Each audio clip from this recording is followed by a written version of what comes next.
that's how I was able to see it in the dark. I saw that go into the mirror.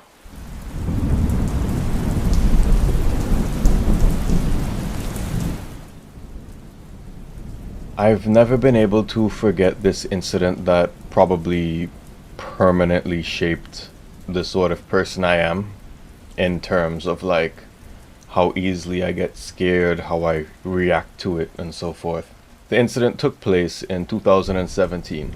I was 17 when it happened. We had just moved into this house and we were just getting settled. We moved in like December, mid-December. I had my own room, you know, that sort of thing. There was a mirror my dad got from a place called Jumbi Bay. Now, I've never understood why it's called Jumbi Bay. Down here in the Caribbean, Jumbi is basically it's like paranormal, supernatural shit. Like I can't quite explain it. I don't think it has like a true meaning attached to it. It's like a ghost, pretty much. But like they would have just said ghost if they meant it. Regardless, my dad got two mirrors from Jumbi Bay. Now, holy shit, this goes so far back. Now, I'll explain why this is important in a bit. So I had one of those mirrors in my room. I had it to the right of my bed, based on how my room was situated.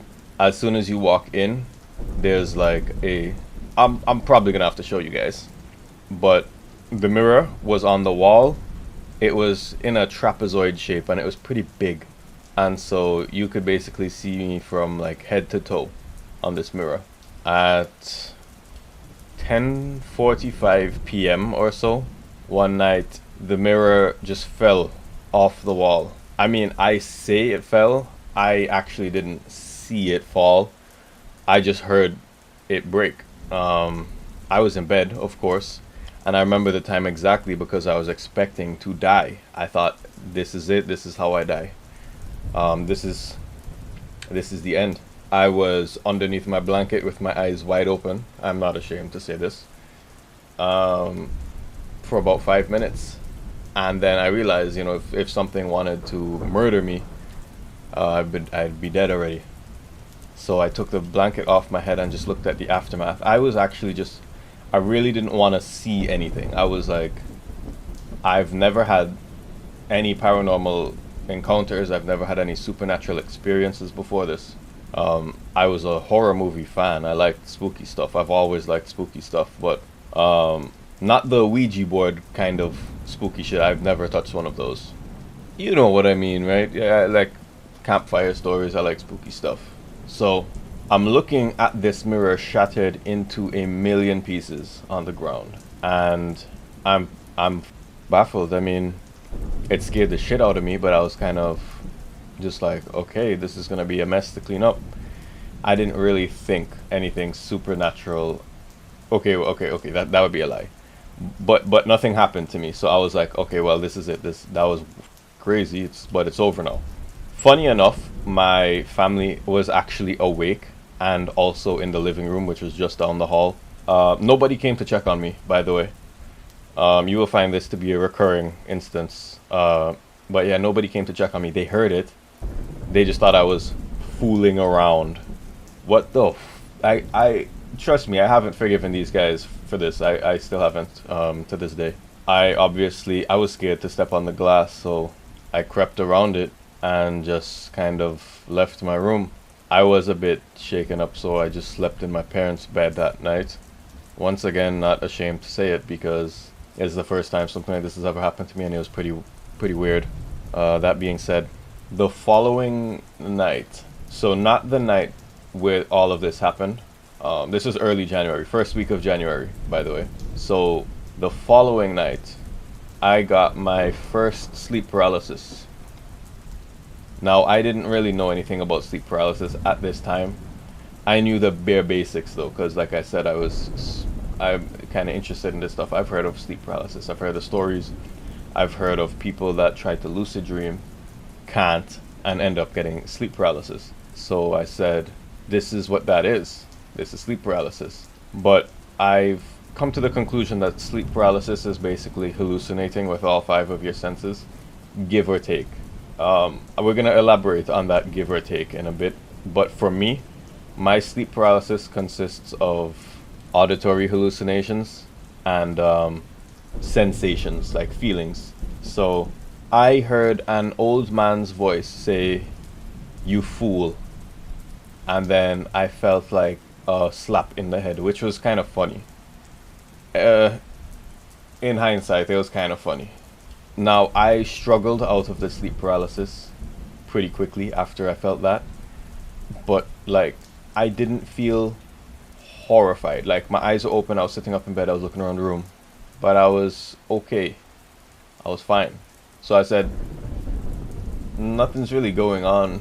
It probably really was just sleep paralysis, you know? I'm gonna turn the light on and I'm gonna go back to sleep. I turned the light on and I went back to sleep. The next morning, I told my sister about it. I'm like, cause she's never gotten sleep paralysis either. I said, I was at the time reading a book with an old man named Ji Tian. I don't know if that's how it's pronounced in Mandarin or Chinese, but his name was Ji Tian. And I said, old man's voice is kind of how I expected him to sound. And she told me something to the effect of, don't attach a name to anything like this because you don't want to fuel this, even if it's not anything in your head. You don't want to give a name to something like this. You don't want to fuel it. She said this because she was also a bit disturbed by the mirror falling off the wall. It was at this time, because I was still cleaning up my room. It's only been a day. All of that glass could not be fully recovered. So I was still cleaning up my room. And I decided to kind of like inspect where the mirror fell off the wall. It never really occurred to me to do it up until now, because it's like, I mean, the mirror is already destroyed. It didn't have a border or anything. It was just the mirror. And so when I'm inspecting, right, I realized the mirror was held up by like four, how do you put it? These four little things, right? Picture an L shape and like it goes into the wall. So the entirety of the weight, right, is on the bottom two. The top two are just preventing the mirror from like falling over. Now, when inspecting it, the bottom two were in pristine condition. They were fine. What broke was the top two little brackets holding it in. And that disturbed me. I don't know why. I felt like that was not normal. I felt like that's what would have happened if it was pushed from like the behind, I guess, which, you know, obviously that's not possible. That's just like my teenage mind running wild. But do with that what you will. So there's a bit of a time lapse here, because this year, the entirety of 2017 was like symbolic or something. I ended up having like at least 3 sleep paralysis episodes per week. It disturbed me to no end. I ended up doing a lot of research on it. I ended up coming to a lot of my own conclusions, what makes sense, right? The conclusion that I came to was that sleep paralysis is scientific. It's not supernatural. It's your brain waking up before your body, pretty much. And you hallucinate with all 5 of your senses because it's like you're still tapped into that dream world, essentially, right? After all, I have a friend who, he gets sleep paralysis as well, and when he gets sleep paralysis, he hallucinates by seeing and hearing things, but he doesn't feel anything. So like I said, 3 times a week I would get sleep paralysis. There'd be instances where I hear something like a snap. There'd be instances where I feel like I hear chains rubbing against each other or jangling from the roof, which was a bit disturbing. For each one of these instances, I just turned on the light and then went back to sleep. I figured the most frightening part about it was just being in the dark. So, you know, I just turn on the light and go back to sleep. I've felt my feet being pulled on. Definitely that would wake anybody up. And then there's like the earthquake is what I like to call it, where it feels like everything is shaking when in reality nothing is shaking. And these kind of went on. I was slowly but surely getting used to it. That is until June of 2017. In June of 2017, I'd gone to sleep like any other time. I believe exams were now finishing up. They were just wrapping up. I don't think they were done yet, but we were getting there. I'm pretty sure by early July my exams would have been done and I would have been a free man. So there are times where my dad would wake me up if he thinks I'm oversleeping, right? Nothing crazy. Usual stuff. So I have since repositioned my bed in the room. When the mirror fell off the wall, my bed was in the far corner. The mirror was on the opposite wall. So, like I said, you could have seen my whole body head to toe. My bed was now centered. So, I guess if I had the mirror, you still would have been able to see me, but not head to toe, more like head to knee or something, I guess. So this next part happens really fast. I forgot to mention that I got a girlfriend. We became official January 1st, right? Some of my friends have joked that she's the cause for all of this, but I think that was just a joke in poor taste. Anyways, I am sleeping. This is early June. I'm sleeping in my bed and I'm having a dream, right? In my dream, I'm in a room that's like mostly like a pale yellow. It's not dimly lit or anything. It's pretty well lit, but like, it's a dream. The light source isn't really visible. And in the dream, an entire wall is made up of a mirror, right? The whole wall is a mirror. And there's nobody in the room aside from me and this little baby. Now, this is like not, I'm not talking about a toddler. I'm talking about a human baby. And this baby is sitting down in front of the mirror, staring at its reflection. And I said, it wasn't that weird yet, but I'm getting goosebumps right now because I'm remembering this shit. But yeah, the goosebumps are there. This baby is looking at his reflection and he doesn't say anything. He can't talk, I don't think, right? He's just sitting upright looking at his reflection. But in the mirror, kind of like, almost like subtitles really. Words start to appear and I'm to infer that these are the baby's thoughts, I guess. And in the mirror, it says, I only smiled at him because he smiled at me first. And when... So I have a mirror to my direct left. Given the nature of this story, you can imagine why I'm like looking around the fucking room. But, whew. So... So...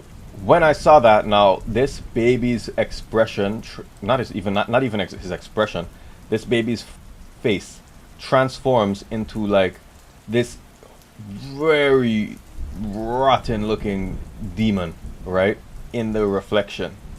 And at the same time, I feel my dad waking me up. I'm like, thank God, right?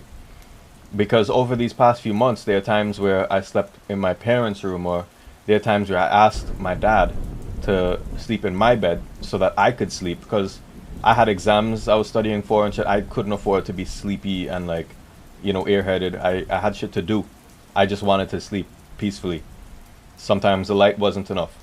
That being said, he was waking me up and I'm like, okay, good. I don't want to be in this dream anymore. And I realized I wasn't waking up. And it kind of all faded to black, which meant I was trying to wake up, but I couldn't because my eyelids were still closed. I was paralyzed. I was in sleep paralysis. I could tell I was laying on my side. I could tell if I wanted to, I could open my eyelids, but that's when I kind of realized that my dad wasn't waking me up. My dad wasn't in the room. So I felt like somebody was shaking me from my hip. And the moment I realized that I was being shaken, or that it felt like I was being shaken, but it wasn't my dad, The shaking moved from my hip to my side, from my side to my upper side, and it reached the top of my shoulder. It was getting very close to my head when I broke out of the sleep paralysis, and I was groaning, I was moaning, I was you know, you can't really talk when you're in sleep paralysis, but you can make noises. The moment I broke out, I swung my hand so hard behind me. I swung with the force of 1,000 suns. And I still remember it clear as day. The moment I turned around, all I could see was my blanket flapping before falling, and there was nothing there. There was nothing behind me.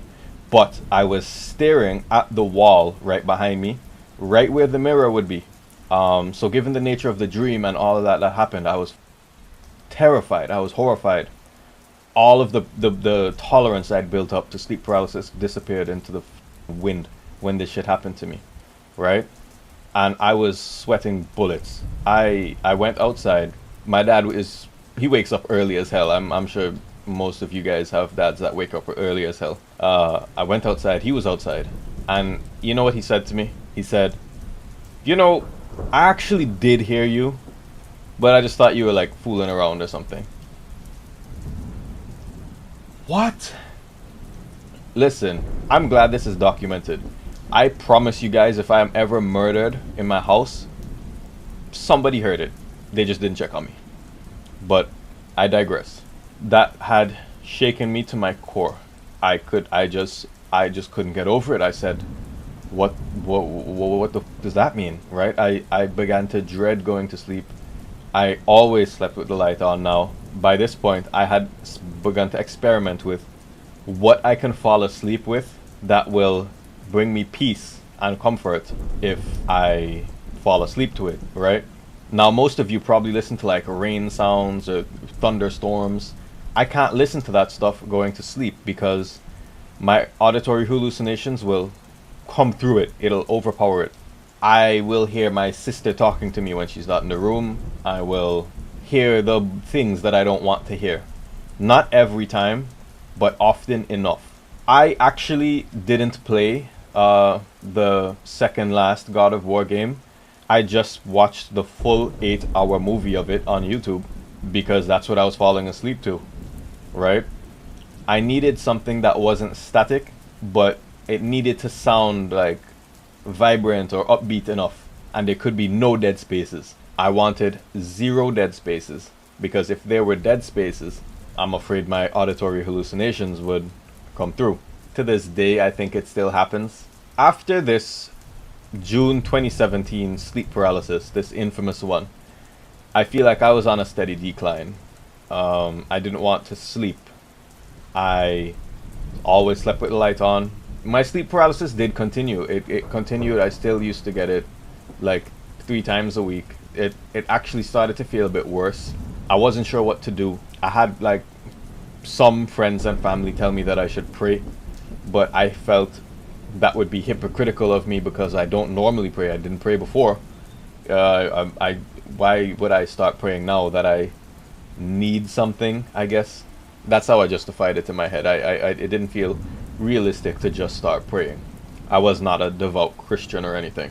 At this time, I think that the first Stephen King movie, well, not the first, but the 2017 one, the movie came out, and I watched it. That was a bit symbolic for me. It definitely didn't help the sleep paralysis right away, but the concept of overpowering this thing was embedded into my head, and I couldn't forget it. And I think this is around where I started to build up some momentum. At this point, I was getting fatigued. I was tired of the sleep paralysis getting in my way. All of this leads up to a pretty anticlimactic ending, but I guess that's open for interpretation. Let me share with you how this ended in 2017, because it started in 2017 and it ended in 2017. I was sleeping just like any other night. Boom, sleep paralysis, just like any other night. This was the first and last time, well, this was the first and only time so far I'd ever seen anything in my sleep paralysis. Like I told you, I hallucinate by hearing things and feeling things. I don't really see shit. So I open my eyes, and maybe I think this is what some of you would consider a shadow person, but not quite. I'll explain why not quite. So this thing was tall. I'm not gonna hit you with the ooh spooky Slender Man, none of that bullshit, because this is something I actually saw, and it was tall, but like a blob. It didn't really have like a humanoid shape. It was like a tall black mass, right? With a long nose. Like the nose was pointy. It kind of looked like one of those things from Bleach, Menos Grande, I think. But it didn't have a mask. And it was facing the other way. It wasn't even looking at me. But it didn't terrify me like I thought it would have. And I think that was the turning point for me, because when I saw this thing, I said, this is what I've been afraid of all this time. This is what's been scaring me all this time. And I broke out of the sleep paralysis like I do. I'm aware that some people tend to stay in sleep paralysis a lot longer, but I struggle and I break free. And I didn't see anything after I broke out of it. And that's it. That's how I got over my sleep paralysis. I think I would still get a sleep paralysis every now and then, but nothing like that. But my theory is that I mentioned at the start that sleep paralysis is like scientific, and it's hallucinating with all 5 senses of your brain. But my conclusion is that there are 2 types of sleep paralysis. There's the one that you, me, and most people get, which are scientifically explained, the normal ones. But I think there are also supernatural sleep paralysis episodes. And you wouldn't really be able to tell the difference between the 2 until you have both of them. And it's all because of that mirror. Everything happened after that mirror broke. And it hurts me because I didn't even break it. But there's a old wives' tale in the Caribbean. Do not sleep with a mirror facing your bed. Or at least if it's facing your bed, you should not be visible in it. And I didn't listen. But maybe something f***ed up would have happened either way. And I'll give you the reason why I've narrowed it down to this mirror. So regarding this mirror, I can't tell you the origin of it, but I can tell you other things about this mirror that might help prove my case. So like I mentioned at the start, my dad got this mirror as a freebie from a place called Jumbibe. I guess if you were to translate it, think of Poltergeist Bay or some shit. I don't know. He brought it home to our house previously. So we had this mirror for a few years before moving in 2017. Or late 2016, I should say. Now, when we got this mirror, it was okay, it was fine. Nothing strange happened, really, I don't think. But eventually, strange things did happen. And now, I'm not gonna shit on anybody's, like, experiences. I don't do that. But, you know, sometimes it's difficult to believe somebody. And you want to, but then your rational brain has to, like, rationalize it, right? My mom is a scaredy cat, so when she told me that she experienced some things, I said, I'm sure there's a logical explanation for this, or maybe you were just seeing things, maybe you were dreaming, you know. So yeah, I guess maybe I should have listened to what she was saying, but you know, I didn't experience anything, my dad didn't experience anything, my mom and sister did. I feel like women are more sensitive to these things anyway. There was a point in time where I guess her bed was angled in such a way that you could see into the hallway, but only a little bit. Only if her door is open, of course. And she typically didn't sleep with her door. Her door used to be ajar, which would explain to me why she saw what she saw. But she said she had seen, like, pale white feet, I guess. Walking in the hallway, not back and forth or anything, but every now and then they would just pass by, and that spooked her. And I said, that sounds like bullshit. I didn't say that, but I was thinking that. I said, that doesn't sound real, but okay. But I was just a kid, so maybe I just didn't want to hear that shit. And I didn't see it for myself, so why would I believe it, right? My sister, though, is a much, well, not much more, but a more reliable source of, oh shit, you know, we're haunted. Because she's not as scared as my mom. She's still a huge, though, but yeah. And I'll tell you why I was more inclined to believe her. My sister was in her room at some point. The layout of the house, you guys would probably need to know the layout of the house to understand what's happening here. So I will put the layout of the house here. I was in the living room on the desktop, just playing games, just doing stuff that a kid would be doing. And my sister saw me get up and go to the bathroom, but she didn't see me come out. And this is from her room, right? So from her angle, she just saw me entering the bathroom. She didn't actually see me. She didn't really see my face. She just saw me entering the bathroom, but she didn't see me come out. And she eventually came out of her room, looked into the bathroom, and didn't see me. Now, she saw me in the living room, and I was wearing something else entirely. Totally different outfit. She asked me if I went to the bathroom. I didn't go to the bathroom. I've been sitting there for hours. So I thought that was weird. She jokingly referred to it as the other Bradley, but yeah, I didn't really find that very funny. Okay, so I said I didn't have any paranormal or supernatural experiences before. Maybe that was a lie, but at the same time, you guys tell me what you think, because this is open for interpretation, honestly. I know what I saw, but it could be explained, and I'll explain. I was coming from the kitchen. I had music playing on my desktop, and I was like vibing, you know, I was like having a little bounce, you know, doing a little dance. And I was headed towards the bathroom. Now, the hallway light was off, all of the bedroom lights are off, normal. Bathroom light was off, but I was going to the bathroom. Now, the moment I moved from the living room through the arch into the hallway, I ended up looking straight into my sister's room, right? And one of those mirrors from Jumbie Bay would have been just beyond her doorway.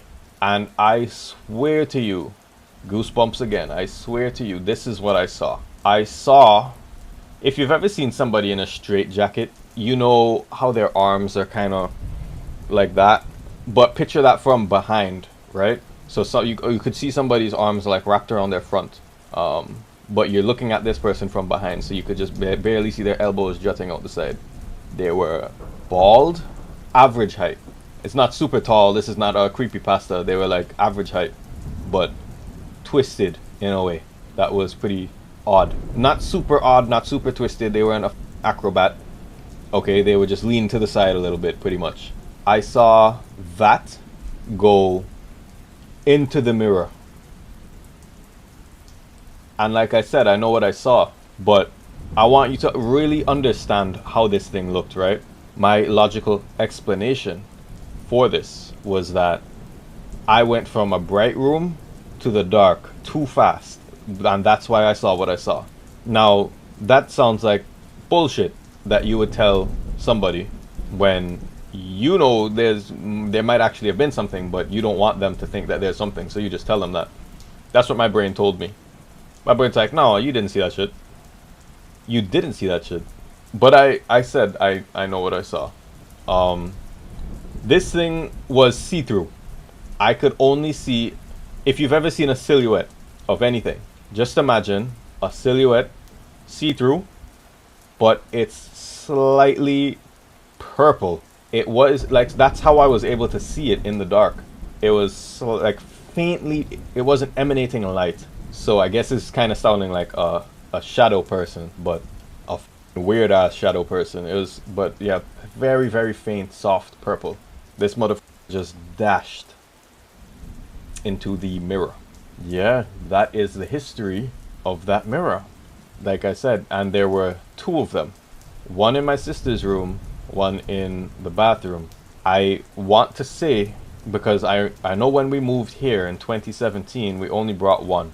I jokingly tell my dad all the time he brought a cursed artifact home and traumatized me. But I mean, it's not really a joke. It's actually just the truth. But I don't, I don't hold it against him. Who the fuck is just gonna assume this thing is haunted, right? That was life changing. To this day, I don't go to sleep unless I'm listening to that one specific YouTuber talking about One Piece, or if I'm going to sleep with my girlfriend, then I wouldn't play anything. I just go to sleep like that. But when you're with somebody, especially somebody that you have to protect, you're not gonna, you're in a different mindset, you know. But I've always said, and people have asked me this, like, how come I don't get scared? Well, the truth is simple. I do get scared, but how I respond to it while scared is, different. My logic is that I'm just gonna throw hands. Like, I'm just gonna start swinging, pretty much. I don't care what I see. I don't care what happens. I'm going to start swinging. So I've always said, if my reflection distorts in a mirror, I am going to swing my fist into that mirror. If I start to see shadow people, I'm just going to start swinging. I'm just going to start swinging. And you could imagine sleep paralysis makes somebody like me feel especially powerless, but even in sleep paralysis, I can break out of it. Now, I understand some people have much more terrifying sleep paralysis experiences where they don't get the chance. They don't get to see something from afar. The moment they open their eyes, something is sitting down on them or at the foot of the bed, much closer than they'd ever be comfortable with. Much closer than I would ever be comfortable with. But at the end of the day, I've always been interested in spooky stuff. I'm not going to go looking for it, but that's actually a lie.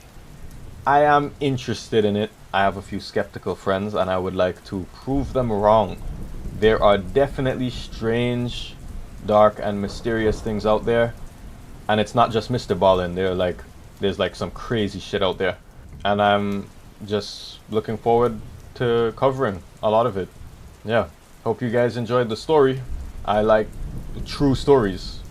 I love true stories. Or, I mean, true stories, anybody can say something's true, right? But I like to give people the benefit of the doubt. Until it starts to like make no sense, then I'm gonna have to say, come on, be for real. A creature did not smile at you.